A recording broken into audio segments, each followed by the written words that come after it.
بسم اللہ الرحمن الرحیم۔ السلام علیکم ورحمۃ اللہ وبرکاتہ۔ ملک الموت کو موت کے لیے کیوں مقرر کیا گیا؟ روایت ہے ابو ہریرہ رضی اللہ تعالی عنہ سے کہ جب اللہ تعالی نے آدم علیہ السلام کے پیدا کرنے کا ارادہ فرمایا تو جو فرشتے عرش اٹھائے ہوئے تھے ان میں سے ایک کو زمین کی طرف بھیجا کہ کچھ مٹی لائے۔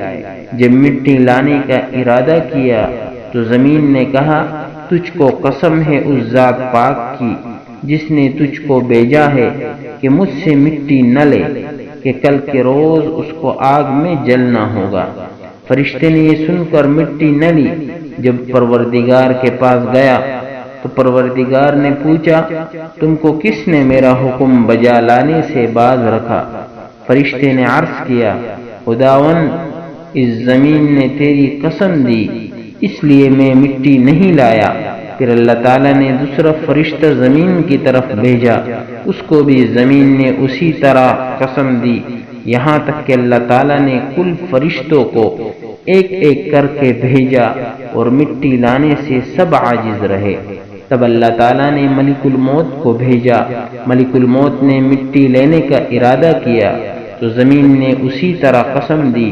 ملک الموت نے کہا، جس نے مجھ کو بھیجا ہے اس کا حکم بجا لانا ضرور ہے۔ پھر زمین کے ہر حصے بھلے اور برے سے توڑی توڑی مٹی لے کر پروردگار کے پاس حاضر ہوئے اور جنت کے پانی سے خمیر کر کے آدم علیہ السلام کا بدن تیار کیا۔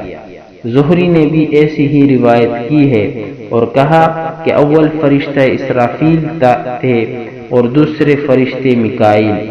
ابن مسعود رضی اللہ تعالی عنہ اور بہت سے صحابہ نے کہا کہ اول فرشتہ جبرائیل میکائیل تھے۔ اس کو ابن عساکر نے روایت کیا ہے۔